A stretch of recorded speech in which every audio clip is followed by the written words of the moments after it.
But So it's not to go through that. it's fine. Okay. Sorry, sir, but will we play a small stinger during that time? Oh, this is video play. And I'm asking, will we play a small stinger? A No, loop? there's no video. Okay. Yeah. Because the first question is directed to him. So is there no loop that we can play just to give him an opportunity to take his seat? No, there's no video to play. So I think we'll just continue with you, and then while you are busy talking, he'll just walk around. Okay. May I then ask you just for your brief take on what he shared with us, so that we just give you an opportunity to. But then also he needs to pass him to sit. Yeah. Yeah, but then the camera will just be on you. The camera will just be on you. So it will be safer. Yeah, because Okay. when it goes like this, it's much safer than going like this. Okay. Yes. Okay. So would it make sense to ask him to just give us a brief take? Would it not make sense? I think I'll make it within those seconds. Swift. Yes. Okay. Very well. Yeah. We'll take it as it comes.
A very good afternoon and a warm welcome to the Government Information Centre. We are coming to you live on this Thursday, the 16th day of June 2022 from the Namibian capital, Windhoek. I'll be your host for this afternoon's session and my name is Denbeke Sting. Now this afternoon's session, a critically important one, will focus on the following. Government's status on the 2021-2022 financial year salary negotiations. Now, following the status of negotiations of salaries as well as other benefits for civil servants for the 2021-2022 financial year held between the government and the two recognized unions, that's NAPU and NANTU, as a matter of public information and in response to the media statement by the leadership of the two unions on Tuesday, the 24th of May, 2022, government wishes to provide details and clarify on why it could not grant all the demands for increases in salaries as well as benefits as per the proposal by the two recognized trade unions on the one hand and the counter offer that has been made on the other hand. Joining me for purposes of this conversation, Dr. Paya Moshalenga, the Minister of Information and Communication Technology, as well as Mr. Pumbushimi, the Minister of Finance. Before we get into this afternoon's conversation, I'd like to hand the floor to Dr. Moshalenga for a cabinet briefing. Doc, it's over to you. Thank you very much. Good afternoon, viewers and listeners. I'm going to communicate decisions made by Cabinet at its 9th session held on the 14th of June, 2022. First decision.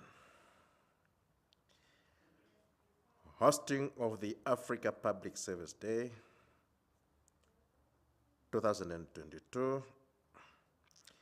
Cabinet took note and supported the envisaged 2022 Annual Public Service Day commemorations to be co-hosted in collaboration with the United Nations Development Programme, UNDP, from the 21st to the 23rd of June 2022 at Oshiwarongo, Sodenjupa region.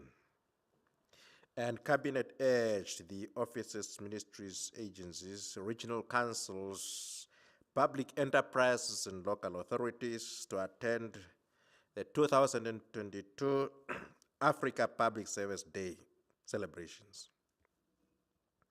Second decision, 2020 to 2021 Annual Report on the Financial Literacy Initiatives.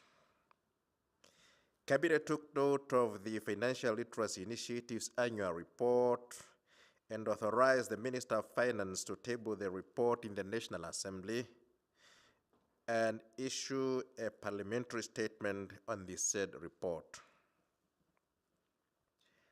Third decision, 2017 to 2018 and 2018 to 2019 annual reports of the Ministry of Justice. Cabinet took note of the above-mentioned consolidated annual reports of the Ministry of Justice and authorized the Minister of Justice to table their reports in the National Assembly and issue a parliamentary statement during the tabling of the report. Fourth decision, proposed amendments to the Meat Industry Act, number 12 of 1981. Cabinet approved in principle amendments to the Meat Industry Act, number 12 of 1981 to include dairy and poultry produce, to authorize the Meat Board of Namibia to manage and control the dairy and poultry products value chains in support of the national development policies, and Cabinet referred the bill to the Cabinet Committee on Legislation for scrutiny and resubmit to Cabinet before it is tabled in the National Assembly. I'm further going to read a statement by Cabinet on the unlawful conduct of 8 persons and issues relating to business regulation in the Republic of Namibia. Cabinet has taken note with dismay the unlawful conduct of 8 persons who are casting invariably in activists' modes creating platforms of structural distrust among various business groupings, notably local versus foreign business owners, and fermenting a state of mayhem and disruption of public order. Cabinet has further taken note of the recent events concerning business regulation in Namibia. This is despite various interventions from government, entities dealing with business regulation in gear, mostly in press releases, and reaching out to the populace in an effort to ensure enhanced information. It is for this reason and more that Cabinet states the following in support of various interventions to reinforce them in an integrated manner. Business regulation. Cabinet wishes to set the record straight on the processes and statutes governing local and foreign businesses and their subsequent activities within the Republic of Namibia for the understanding and providing of clarity to the citizens of this nation. Namibia is a country governed by the rule of law and has put in place processes, systems, and institutions. Business regulation in Namibia is served under the mandates of the Ministry of Industrialization,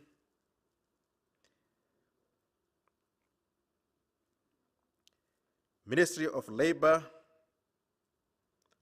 Industrial Relations and Empowerment Creation, and Ministry of Finance, as well as their agencies, to ensure regulatory monitoring and supervision. In terms of the laws regulating business registration, all local and external companies established in Namibia are registered in terms of applicable laws under the Business and Intellectual Property Agency, that is BIPA Act, number 8 of 2016. BIPA equally grants, protects, administers intellectual property rights in Namibia, and will continue to engage enforcement agencies to ensure that intellectual property rights of both Namibian and foreign rights holders are protected and enforced. Cabinet reiterates that all persons, foreign and local, should adhere to business laws, and non-adherence should be reported to compliance enforcement officers. The Ministry of Labor, Industrial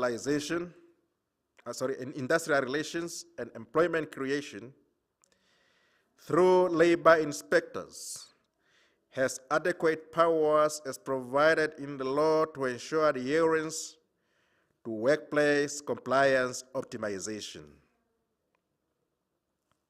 Such powers may range from the issuance of compliance order and even the closing order of all working activities in the event of extreme non-adherence to set laws and regulations. These include basic conditions of employment and health, safety, and welfare of employees as provided for in the law.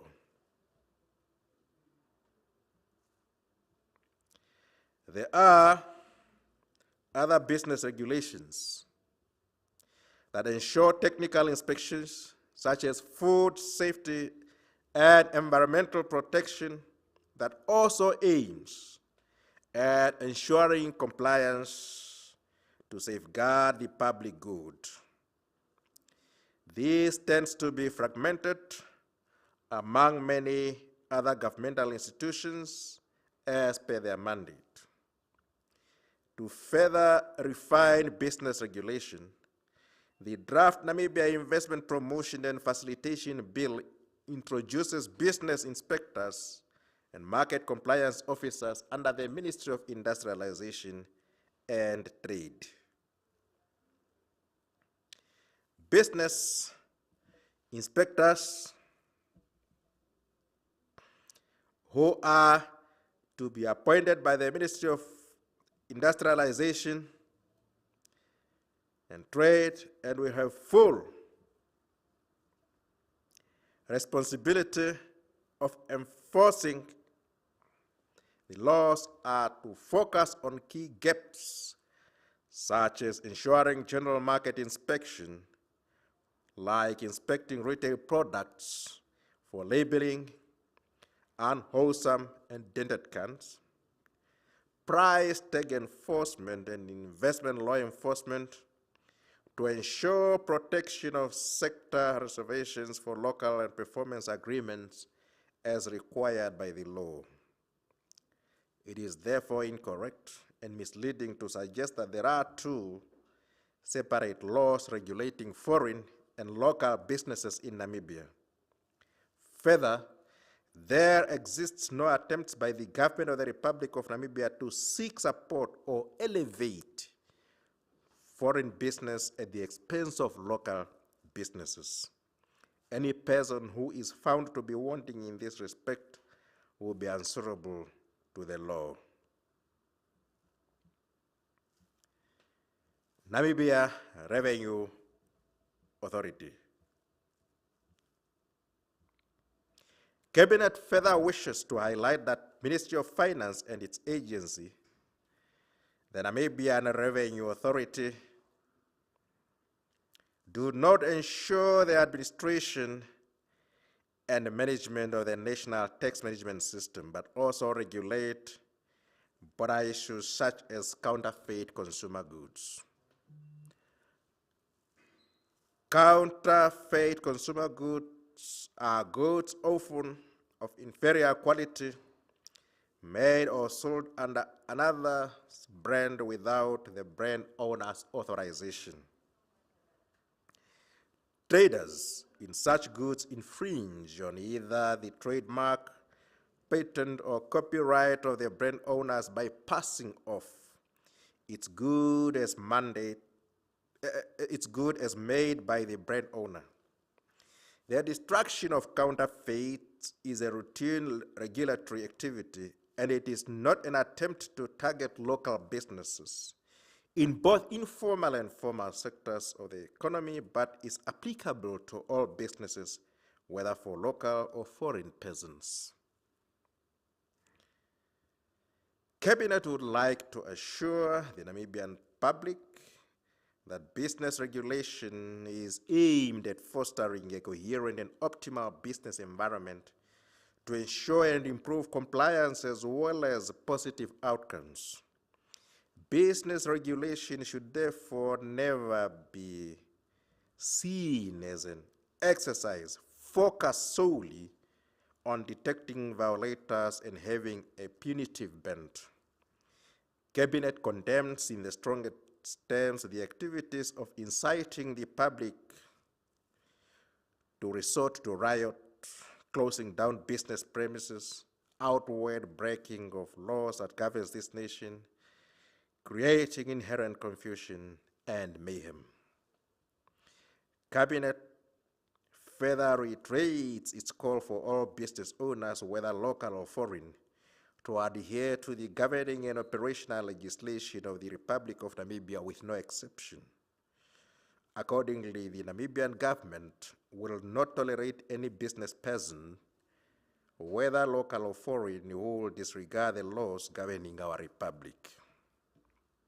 Here ends the cabinet briefings. I thank you. Thank you very much, Dr. Moshelenga, for that comprehensive cabinet briefing. Just in brief, the Minister touched on the hosting of the Africa Public Service Day, scheduled for the 21st to the 23rd of June 2022 in Oshivarongo in the Otjozondjupa region. He also touched on the Financial Literacy Initiative's annual report. The Minister of Finance has been authorized to table such in the National Assembly and to issue a parliamentary statement in that regard. Cabinet has also, the Minister informed us, had regard to the 2017-2018 and the 2018-2019 annual report of the Ministry of Justice. The Minister of Justice has in the meantime been authorized to table those in the National Assembly and also to issue a parliamentary statement in that regard. Cabinet has also had regard to the proposed amendments to the Meat Industry Act. The Minister shared those details with us, and he also issued a statement as far as the unlawful conduct of some persons is concerned, and reminding us that Namibia is governed by the rule of law. We do have processes, systems, and institutions in place to help us in that regard. In the same vein, the Minister outlined the mandate of NAMRA in as far as dealing with counterfeit goods are concerned. Moving back to the business of the day, the topic for conversation this afternoon, government's status on the 2021-2022 financial year salary negotiations. As shared with you earlier, I'm joined for that purpose by the Minister of ICT, Dr. Paya Moshelenga, as well as the Minister of Finance, Mr. Ipumbushimi. Good afternoon, gentlemen, and welcome. Good afternoon, Denver. Dr. Moshelenga, thank you very much for that comprehensive update. Moving to the business of the day, the trend analysis indicates to us that on average public servants had received salary increments every year. However, since 2017 to date, there has been none. And this practice is concerned as far as the affected parties are concerned, considering the hardship times that everyone is dealing with. Could you update us on what is the situation? Yeah, thank you very much. As you indicated rightly, previously there have been annual salary increment for civil servants. First, Cabinet would like to put it on record that Cabinet is very grateful and appreciates the dedication and commitment of the civil servants and appreciates the hardship. It understands the hardships that they are going through. You should also know that a number of cabinet members were civil servants, some were junior civil servants. So, however, we equally should recognize the fact that we have been undergoing a number of economic hardships. If you look at issues like the global prices that have gone low, we have had hard times of drought in this country. We had COVID-19 pandemic. We had a reduction in SACCO receipts that comes from the common revenue pool. So all these things have led to the Namibian economy to be stagnant, no economic growth, and as a result, government was unable to increase the salary of civil servants.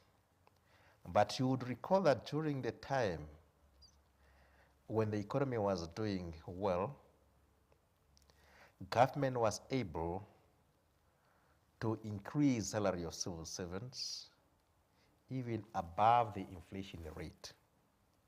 For now,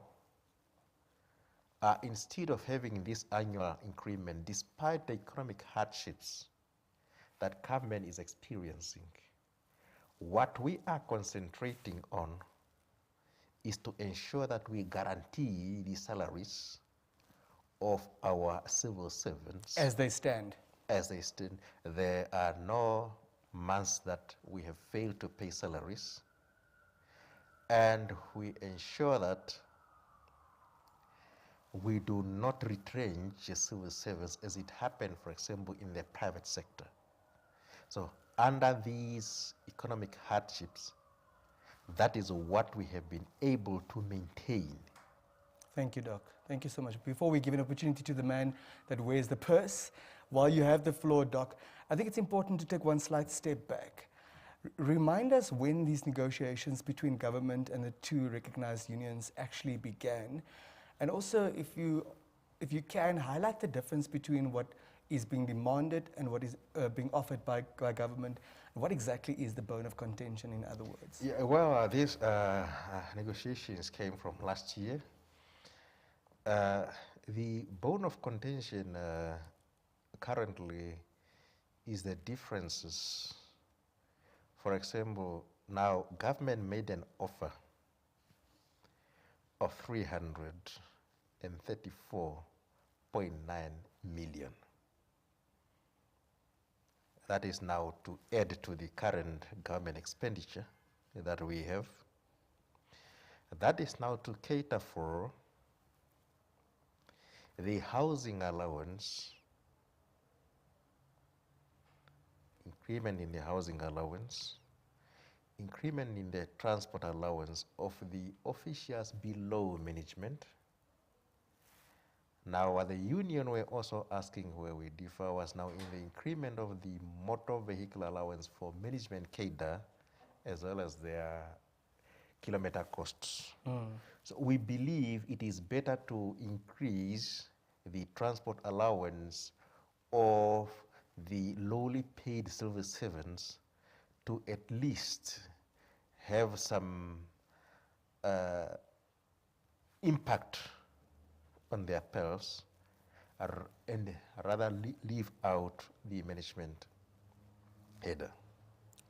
So then another difference is that now there's zero increment on the salary. So we increase the benefits, the housing and the transport, and now leave out the salary part, which the union were demanding, which was at 5%, which would have cost government an additional 1.2 billion, which is unaffordable at this stage.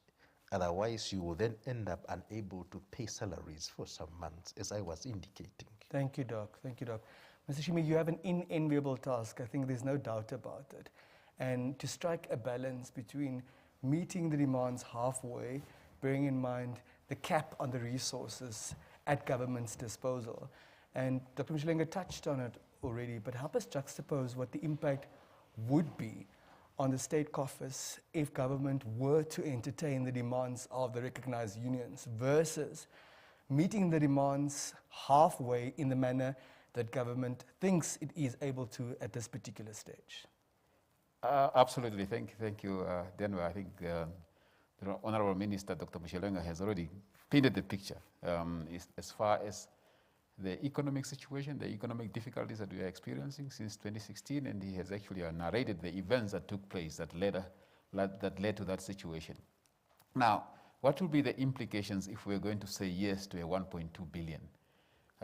Essentially, what it means is that it means that we will have to reallocate money from health, for instance. We will no longer be able to, in a position to provide health care.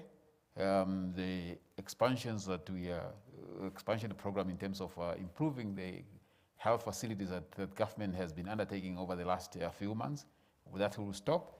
In terms of money that is going to education, to upgrade the school infrastructure, that will stop. It may also mean we will no longer have an ability to pay salaries for civil servants.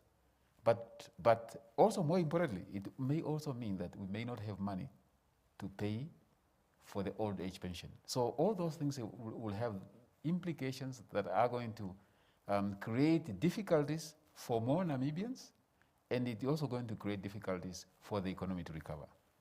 To solidify that critically important perspective. If government were to entertain these demands, how long will it be until government is no longer able to pay salaries and even unable to pay for the old age pension? What we need to understand is that if we do not allow the economy to recover, it means there will not be additional revenue that is going to come in. And it's going to create a lot of uncertainty that even economic activities will slow down. Now, if economic activities slow down, it means government is not going to get even the current revenue that we are getting. So it will be a question of maybe a few months or a year, and government will no longer be in a position to, to make good on the salaries of civil servants. In other words, government will no longer be able to pay civil servants the current salary and the old age pension that we give and the disability grant that we give. We may not be in the position to do that. And these are the most vulnerable people that we need to look at. Often the challenge is, Honourable Minister, as lay people, we are unable to discount those projections to the immediate term and realize what impact our demands could have on the collective and the individual. Some are claiming that would it not be best to gradually adjust the salaries of civil servants upwards instead of a once-off increment that might have more severe immediate-term consequences? Well, I think what you need to understand here, Denver, is that what the offer that government has made is to adjust the benefit, because that's a once-off. Now, a salary increase, and that the government can afford. A salary increase, as Dr. Moshelenga has said, it's, first of all, is 1.2 billion that government currently doesn't have. And secondly, it's going to build on the level of salaries that we are already paying. So in other words, if we have to give an increase next year, the amount of money that government will have to find will even be larger. So those are the implications on government's finances, but also on the revenue. As I said, if government continues to increase civil service salaries, and government, and mind you that government is going to borrow this money, this is just going to complicate the economic situation going forward, but it's also going to make it difficult for a government to have to help support the economy to grow. Thank you. Dr. Moshelenga, we know two issues of concern on the part of civil servants, and in fact the average Namibian, relate to the affordability of housing, but also the increasing fuel prices. Is it supposed to be our understanding that the proposed adjustments to the benefits on the part of government are to deal with those two particular concerns? Yes, as I have indicated, we understand the hardships and the difficulties that our civil servants are going through. Yeah, obviously, these will not be in a position to completely remedy the situation because it is not at an inflation rate, but it is something that they will be able to add up in order to solve the problem. For example, now if you go to the housing scheme, 1/3 of the housing scheme is tax-free. So the benefit will be more when you have that increment on the housing scheme, if you have a house that you are paying, a bond that you are paying for, than it would have been on a salary, for example. So that's where the difference is. If you put that money on a salary, and it is taxed 100%, it is not the same as you put it on the housing scheme. At least there's some remedy towards civil servants when you put it on the housing scheme benefits. Mr. Shimi, I'm wondering, having heard what Dr. Moshelenga just shared with us, that often it is also that we don't understand how finances work, and often we don't understand how the tax regime works and how you can actually lawfully use it to your aid. Do you think there's also, while we are at it, perhaps a need to advance the knowledge around our tax affairs, around our financial affairs, through the Financial Literacy Initiative perhaps, to make sure that the money that we have at our disposal, the pressure on our resources is a pressure that we understand and will enable us to better deal with the resources at our disposal? Absolutely, and I'm happy that you mentioned the financial literacy program. These are the kind of topics that we share during on those platforms that are being coordinated by the financial literacy program. I think we can just intensify our message in such a way that it's targeted, it's focusing on some of these issues so that people understand the implications of tax on their income so that they can also manage their income better. Equally, NAMRA is improving its campaign first of all, to educate taxpayers about their responsibility to pay tax, but also importantly, how do they ensure that their tax affairs are in order, and also understand the tax implication on their income. So I think we can tackle it from both sides. Absolutely. Dr. Moshelenga also explained to us earlier what had brought us to the situation, and there are indeed events beyond anyone's control. Yeah. But what the average person, what the lay person also wants to know, what is it that government is trying to do about these so-called external factors? If we're talking about the SACU revenue and our dwindling source in that regard, if we're talking about commodity prices, are those factors that we have no control over? Or what role is government in fact playing to see to it that we try and cushion the impact of those so that the consumer does not bear all of the brunt? Yes, you're right, Denver. You may recall about few weeks ago, government, through the Ministry of Mines and Energy, made an announcement that the ministry is going to suspend some levies, especially levies that are paid to our road fund administration for the maintenance of the road, the levy that is paid to NAMCOR, or oil company, and the levy that is paid to MVA. And the idea behind that was really to cushion the impact of elevated fuel prices, because as you know, due to the conflict in Europe, Ukraine-Russia conflict, energy prices have increased significantly, and that is what is reflecting in our oil prices. And therefore, government then saw the need to suspend some of this levy so that it cushions the impact of the increases in fuel prices. And the idea is really to try and protect the most vulnerable sections of the society. Of course, here everybody's benefiting because oil prices will not increase to the extent that it would have increased if government did not make this intervention. So those are some of the measures that government is looking at. Also, we are also busy looking at, what is the extent of the impact on oil prices, for instance? What's the impact on elevated food prices, especially on the most vulnerable people in Namibia, the most vulnerable section of the population, and what sort of support should government provide to the most needy people? So this is something that we are busy doing. Probably in the next few weeks or so, we'll have a positions where the government will have additional. We'll have to provide additional support, and whether government will have an ability to provide additional support. But this is something that is certainly being looked at by government, and it's work in progress. We certainly don't want to preempt any cabinet discussion. We certainly don't want to jump the gun. But are you thus stating that those are possible measures that are on the cards at the moment?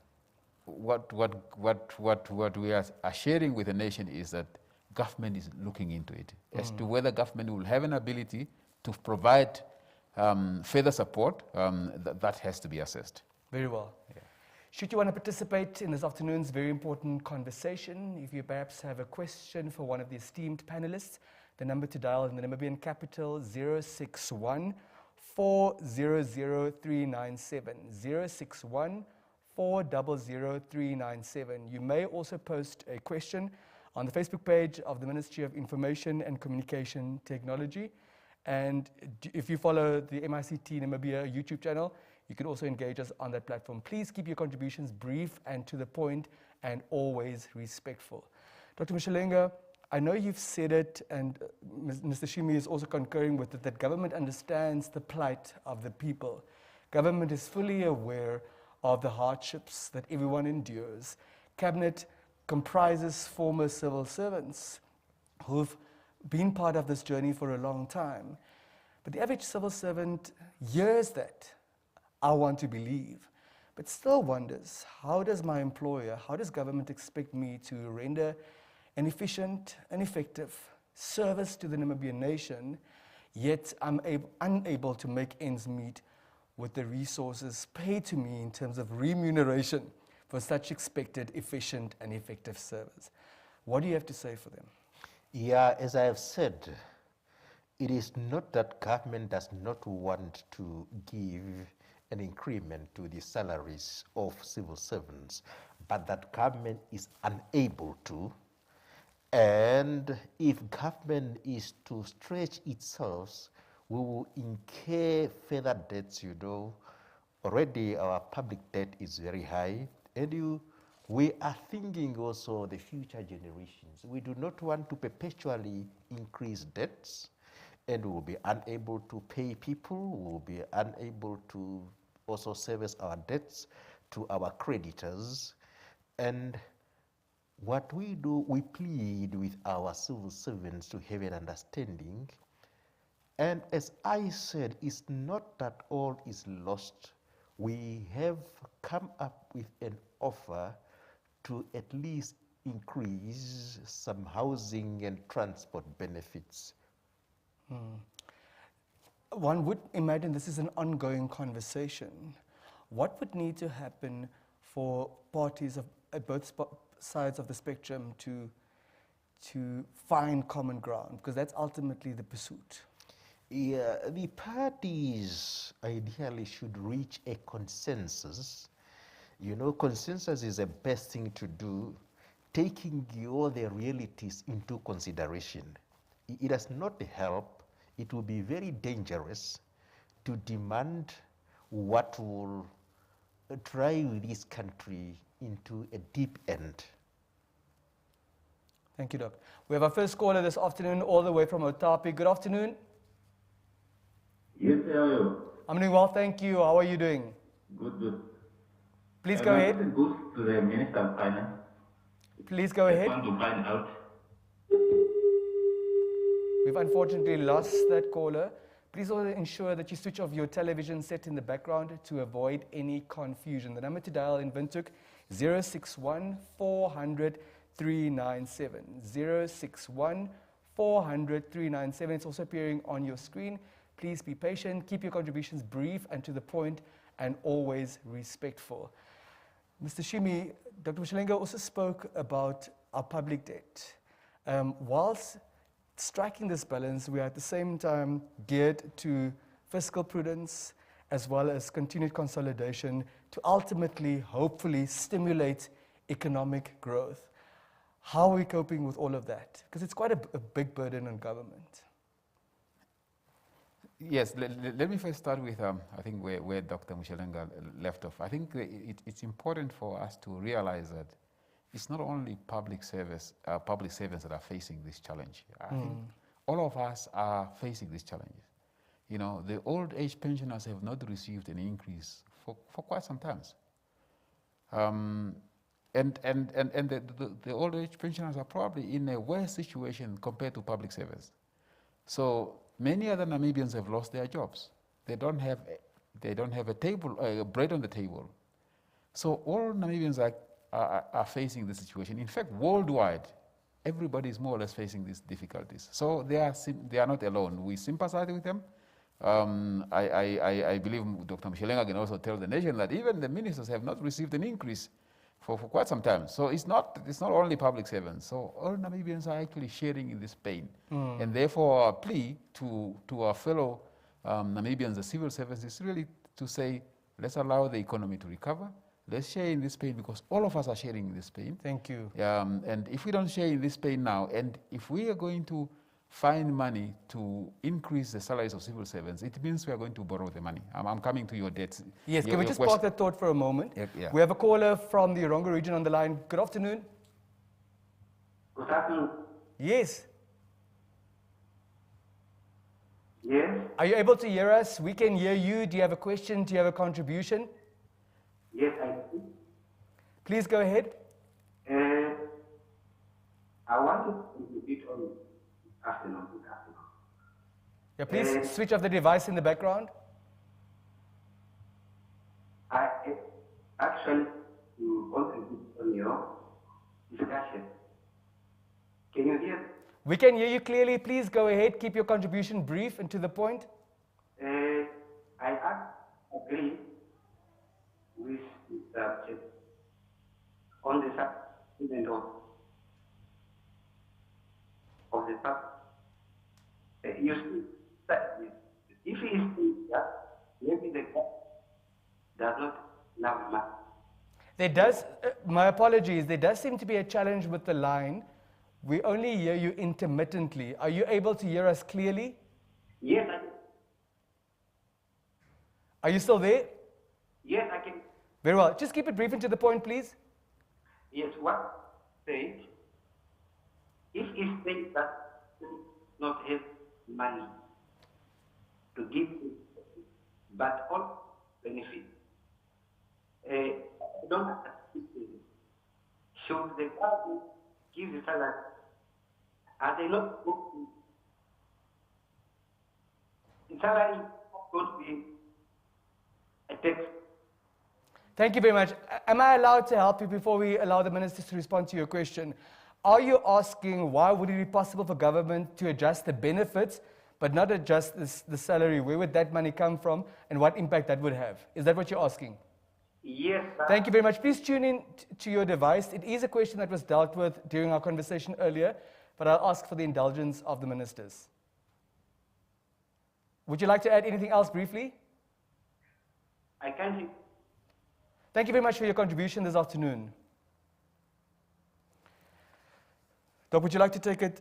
So it's something that you both addressed earlier this afternoon already. You know, how is it possible if government claims it doesn't have any money to make an adjustment to the benefits as opposed to the salary? And you outlined what the impact that will be and how one can lawfully use that to your benefit to have more cash in your pocket. Yes, I have indicated what the demand for salary increment was amounting to. For the benefits, it's 334.9 million. For the salaries that the unions are demanding, it will go to 1.2 billion. So perhaps I need to make it that clear to say with the benefits, we are talking of 334.9 million.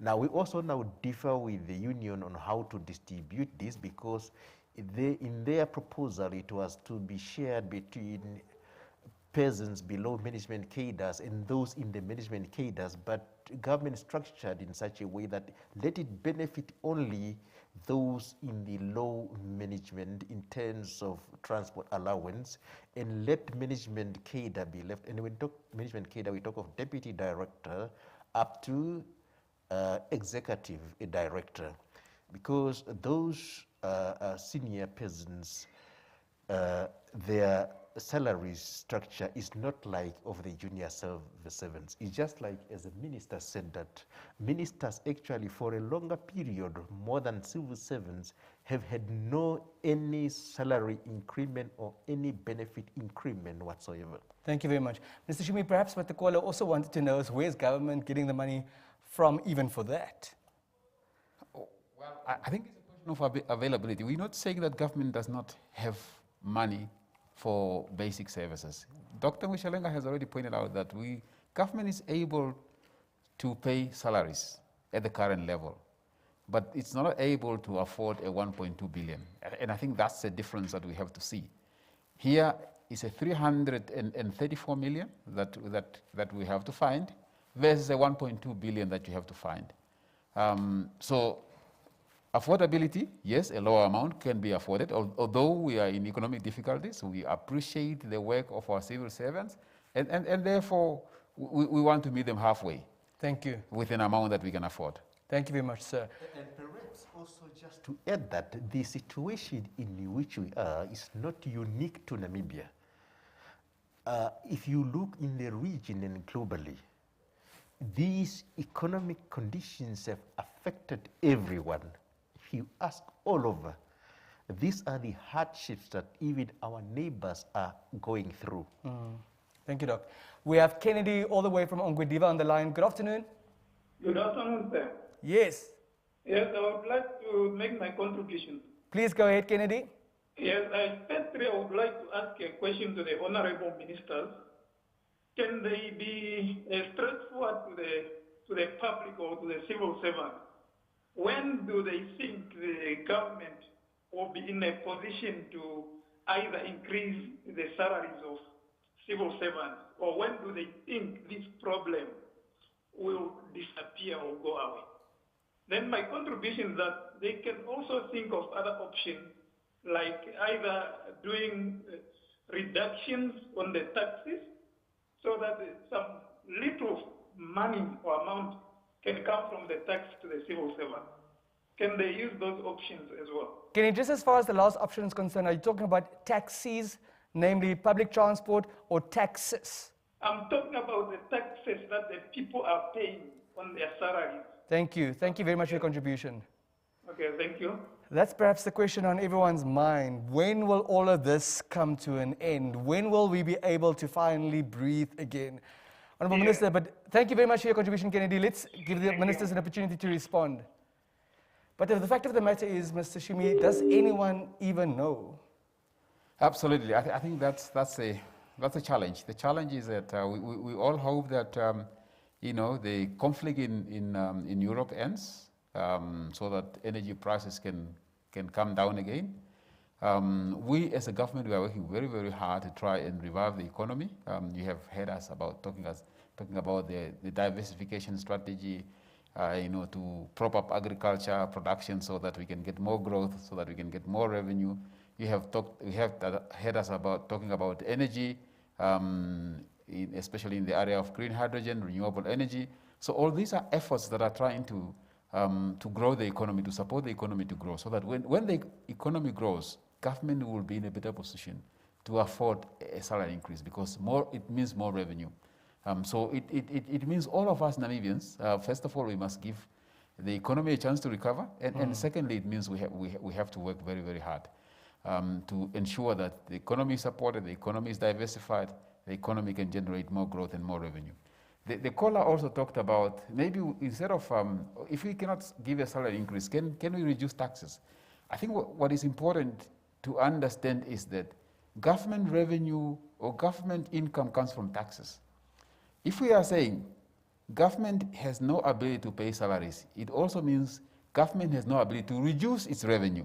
Because if you are going to reduce tax, it means you are going to reduce government revenue, and therefore government will be in a worse position to afford even the current expenditure that government is have to pay. So that's really the answer, that your government income comes from tax, and if you reduce tax, it means government will no longer be in a position to pay the current salary. Government will no longer in a position to undertake the expenditure on the health infrastructure, the school infrastructure, even for textbooks and even for salaries. We may not be in a position to make good on the current salaries of civil servants if we reduce taxes, because it means government revenue will decline. Dr. Mashalenga, it's very difficult to instill hope, to reassure the nation, when the prevailing uncertainty seemingly has no expiration date. What is it that we can tell the Namibian nation in terms of being united in these struggles, and that no one actually knows when this will end, despite ongoing efforts on the part of government to cushion the impact to help address that plight? Well, as I said yesterday in Parliament, first let us hold hands as a nation to persevere and allow government to try to come up with all the measures as it has been doing, first to ensure that currently no one is worse off, to maintain that and guaranteeing salaries of civil servants, and ensuring that no one at a time will be retrenched, to secure the jobs for everyone. Unfortunately, the dynamics of economics are unpredictable. 3 years ago, we didn't know there was going to be COVID. We thought we were going to grow the economy. Just last year, we didn't know there was going to be war in Ukraine, between Ukraine and Russia, that led to the prices of commodities rising. But amidst all these, as I said, government has been able because of prudent financial management, to guarantee those basic services to the Namibian people. Let us be united and have a good understanding, because all of us are equally affected by this. You see, there was a caller here suggesting that cut the salaries of ministers to increase the civil servants. First, the ministers are very few in numbers, even if you were to cut their salaries. Secondly, ministers are not highly paid as people assume. My brother here had to take a salary cut as a former governor of the Bank of Namibia. In service of the Namibian nation. Yeah. I also heard the other day someone saying ministers, they thought ministers do not pay tax. Ministers pay tax like everyone. They pay tax on their salaries. Even the fact that they are allocated government cars, they pay tax benefits on those cars. It's not that they use them for free as people think. Very well. Mr. Shimi, one bone of contention, of course, relates to our public enterprises and state-owned enterprises. And some are of the view, notwithstanding the statutory mandate of these entities, that they may contribute some more than others to how the state coffers are being milked. What is your take on that, and what are the attempts that are underway? Should it be a problem, in fact, to address it? Certainly, I believe government has made its intention known that the reform process is ongoing to reform public enterprises. Government has worked on the ownership policy. I believe I have announced that in Parliament that that ownership policy is being scrutinized by Cabinet, and as soon as that has happened, it may also be shared with the public for public's comment. And on a continuous basis, government is actually undertaking reforms to strengthen the public, the SOE sector, in terms of making sure that they have the appropriate board members, appropriate management, and appropriate staff. So you may know that there is now a new law, which is no longer that new, what is called the Public Enterprise Act, PECA, and that law is really trying to strengthen the governance of public enterprise, because once you strengthen the governance, it also means that these enterprises will be able to deliver on their mandate, but also more importantly, there will be a less burden to the state coffers. So this reform is ongoing, and we will continue to pursue that reform so that we can strengthen public enterprises. Thank you. We have Thomas from Windhoek on the line. Good afternoon. Good afternoon, Dema. How are you? I'm doing well, thank you. How are you, Thomas? Very good, thank you. Just to make a comment in a form of a question as well, I think we really understand the hardship of what is going on. But also at the same time, and I'm happy that the minister mentioned it as well, that as a public servant or even laymen on the streets, we are really hard hit. So I don't know, I'm not a financial person. For example, the issue of the tax, if I can give an example. Why can't even the government think of, for example, maybe even to reverse the tax a bit because of this, and then if the economy recover, then we can go back. I think that will make a sense. If I can tell you, even what happened yesterday when the governor announced the repo rate, which means if I'm paying my car currently, obviously if I used to pay 7,000 per month, now I'll pay my car about 8,000. Now, where do I get that extra 1,000 if I'm already struggling? These are why the people are crying. It's not that we do not to really understand. So a lot of issues to be thought of. And finally, and I really don't want to waste much time of other people who might come in, is that also what's also making the laymen in the street and the laymen public servant, whatever it is, that the government, when I say government, I'm not specifically pointing a person, one person, I'm just saying the attitude of the government or the behavior of the government.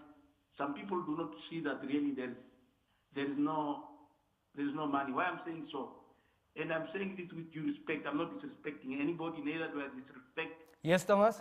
What happened is that, you see, we are still, when something happened, let me say, a hero or whatever the word is, that's the way you can able to afford a coffin, him or herself, but the government still, why can't we even reverse that out? It is small, but it might have impact also. So those are some of the things, because some people, they don't say, We are saying there's no money. But here we are seeing many cars, they are bearing Thomas. Thank you, Thomas. Those type of things. So I think those are some of the things. If we think well together, we'll be able to see. But other than that, otherwise people will not understand. And that's basically what I wanted to say. Thomas, before we let you go, as far as your first proposal is concerned, halting tax, Minister Shimi shared with us that's the primary source of revenue for government. So how do we expect government to operate if we tell Namibians for the next year or so no one needs to pay tax? I know, I'm not saying that no one should pay tax. What I'm saying is reduce a bit, even 1% will make a difference. Thank you. 1% for 10,000 is a lot of money. So that's what I'm saying. I'm not saying completely scratch it off. No, it's not what I'm saying. Thank you very much. Yes. So, Mr. Shimi, it's not an easy road. Yes, it's not an easy journey. But the call is also thinking about some practical ways in which we can perhaps reduce expenditure to ultimately be able to deal better with the needs. And as far as specific expenditure is concerned, the example that he mentioned is government by law. Is that correct? Certainly. I should say that I really appreciate the information that is coming from the public. So the public is taking this issue as it's a matter of of national concern, and everybody is bringing his or her suggestion as to how can we improve government finances. So we appreciate that feedback. So what I can say is that we try by all means to try and cut expenditure where we think it's fair to be cut. And we have actually, in many instances, actually cut up to the bone. But I'm not saying that there are no areas where we can make further savings, and those suggestions are welcome, and therefore we appreciate the caller suggestion. And some of those things, maybe we may have to review them. There are guidelines that are there. Some of those guidelines may need to be looked at, but I think these are very, very good suggestions. Yeah. The issue of cutting tax, as I said before, is basically like giving a salary increase. So it means you have to find that additional money if you want to keep the current expenditure that you have. So if you reduce your revenue, you either cut your expenditure further, or you will have to find additional revenue somewhere else. So it's the same as giving a salary increase. In other words, if you don't have the money, you cannot give a tax reduction, because it means your revenue is going to decline. Let's just take a slight step back to your earlier comment. If we have regard to the following hypothesis, if the government of the Republic of Namibia pays for Denver Kissing's outfits as per a guideline, surely when government reaches a stage where it no longer, notwithstanding the fact that that provision is contained in a guideline, afforded, such could be revisited and amended accordingly. Am I hearing you correctly? Certainly, government is amenable to review all these guidelines, so that if there is an opportunity to generate savings in a particular areas, we should certainly do that. And we are continuously doing this. And of course, if a public see us or see an area where they think government is wasting money, we at the Ministry of Finance will be happy to talk to that member of the public. We have another caller on the line, Johnson from Windhoek. Good afternoon. Good afternoon, sir. How are you? I'm doing well under these circumstances. What is your contribution this afternoon? Yes, thank you very much. I would like to pose a few questions to the honorable ministers. Just keep it brief and to the point, please. We're slowly running out of time, unfortunately. Okay, thank you. Let me make it one. Now that if the agreement or the offer from government is to exclude the management cadre from the benefits, now will management, for example, be allowed to use government vehicles when they travel, for example, because they travel with their own vehicle that they are subsidized to buy, which is already not enough, but yet the kilometers also when they travel, they need to actually take care of the fuel costs, which is not the same with the honorable ministers, for example. They also know very well their location, for example, that used to be on the budget for fuel, on the fuel card. Currently, of late, it's not enough to run the whole month. So how is that going to help management? Because they do also have the running cost of fuel, and then even when they travel on official duty, locally they need to foot the bill of fuel with a $3.50. will that be substantive enough to allow them to deliver the government services? Johnson, because we hear your plight, we're going to allow you for just a brief second question. Okay, thank you. Okay, that's one, but then maybe is there also a negotiation on probably relaxing the policy on usage of government vehicle for public servants in the management cadre? For example, I would propose saying, if I refuse to say I do not want to drive with my car because I'll just add kilometers, and eventually my salary will not even afford me to take the car to Indongo Toyota for a service. Can I use a government vehicle? Thank you. Can government pay for my accommodation? And then I eventually only claim rate 2. For example, even the rates of S&T that we get are currently not even enough to pay decent accommodations. Thank you. Thank you so much. Thank you. Dr. Moshelenga, would you like to take that? Yeah, well, as I indicated, there will be no increment in the motor vehicle scheme for management cadre. It's not to say they are not receiving anything now. They are receiving. It is not just going to be increased to cover substantively. Now, if you take members of parliament who are not in the executive, they also receive the transport allowance. In fact, they are worse off than this management cadre because they are not paid for kilometers. They only receive that transport allowance, which is not really enough to cover the activities and the work that they are doing. Ministers too, we have kept on the usage of the fuel. A lot of ministers will tell you that they have topped up on fuel on their official, from their own pockets, on their official vehicles. Very well. Would you like to continue? And what has not changed, the tax they have been paying as if they are using these cars 24 hours has not changed. They are still paying as if they are using, even when they top up.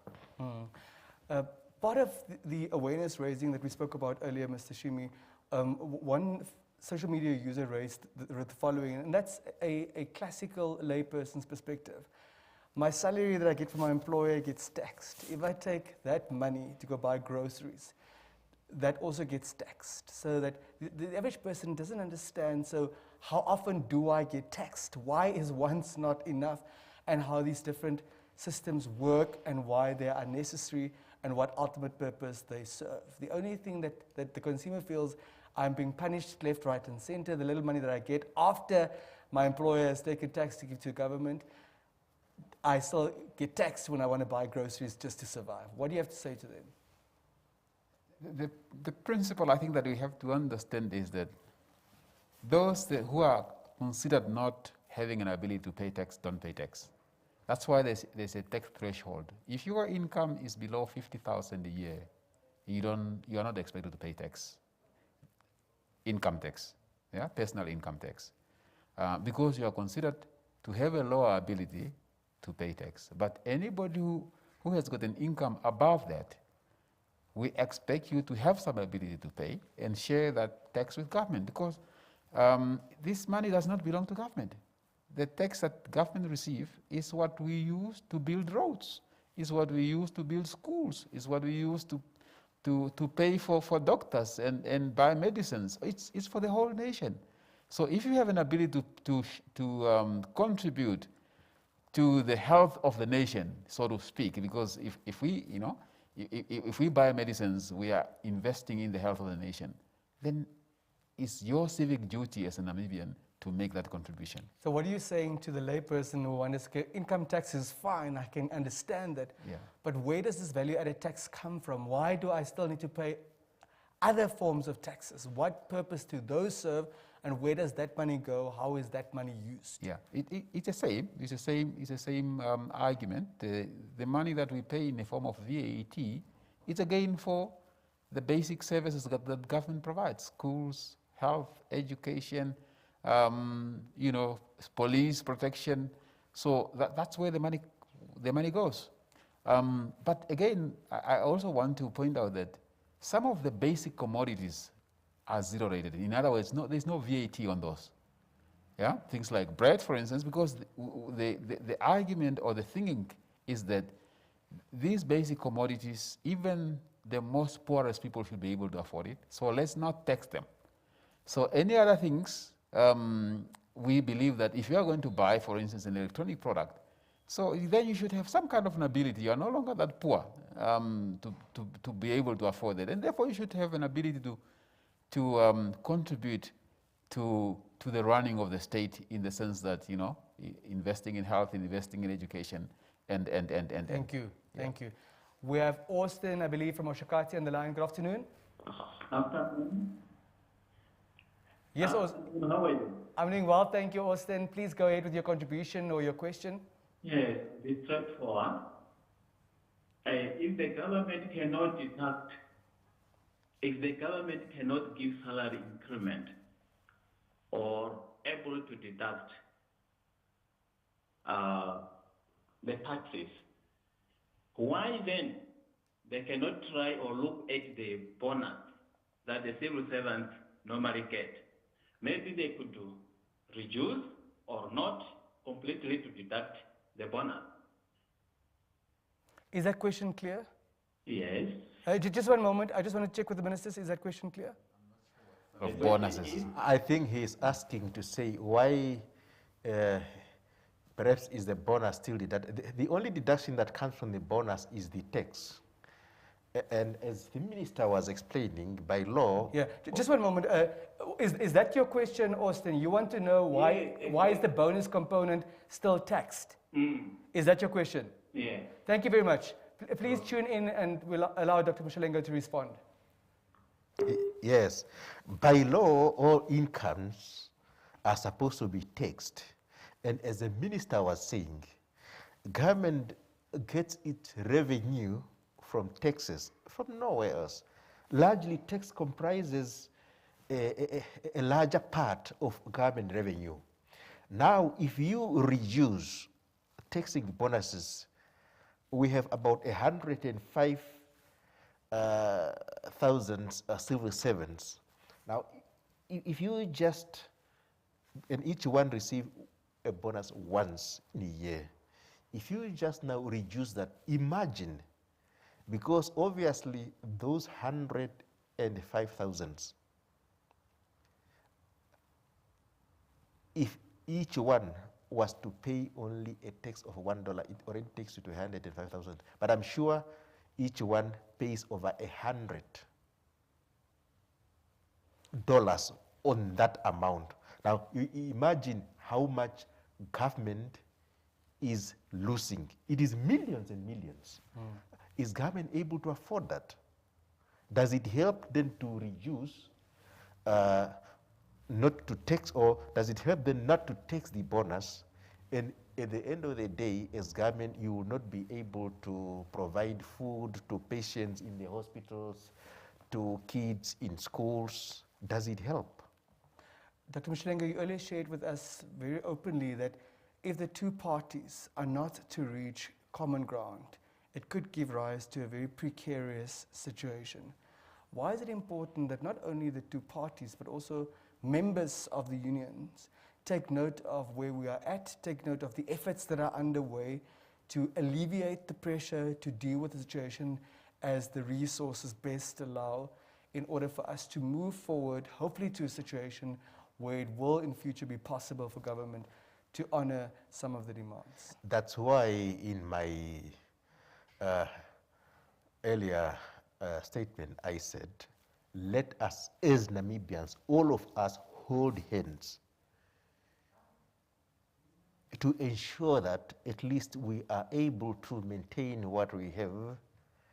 And in the long run, as the situation improves, obviously government would be doing the usual as it has been doing when the situation was favorable, economically speaking. Mr. Shimi, we do know that it's not everyone's intention to see to it that a favorable outcome arises at the end of the day. And threats about disruption, how detrimental are those? Could you please address that in your concluding remarks this afternoon? Yes, Denver, certainly we are hoping that the two parties will reach an amicable, amicable agreement, and therefore there will not be such disruptions, because further disruptions will make it difficult for the economy to recover. And if the economy doesn't recover, it means government's ability to be able to afford salary increases will be further limited. And therefore, it's really my hope and prayer that parties are going to find each other. They will find an amicable solutions so that, we can move on in unison as one Namibia, one nation, and allow the economy to recover so that we can all enjoy the fruits of this recovery. So that will be my plea to our colleagues, the union members, that let's avoid these disruptions. Let's hold hands and then move together for a better future. Because this is not only for ourselves, this is also for our children. If we disrupt the economy now, and if we increase the debt burden, as Dr. Moshelenga was saying earlier, it means we are going to make life more difficult for our children, and we are going to overburden our children with a higher debt, which is even going to disrupt economic activities further. Thank you very much. Doc, you have the final word this afternoon. I just want to reiterate that let us all have a good and common understanding for the sake of our country and our people, in order to allow government to do what it could do best to its citizens, so that we do not end up in a situation that is undesirable. Gentlemen, thank you very much for your time. Thank you for what you continue to do for the nation. Best of luck with what certainly cannot be an easy task. Tapandula unene. Thank you. Thank you, Denver. And that brings us to the end of this session at the Government Information Center here in the Namibian capital. Our focus this afternoon was on the salary negotiations for civil servants. From all of us here, it's goodbye.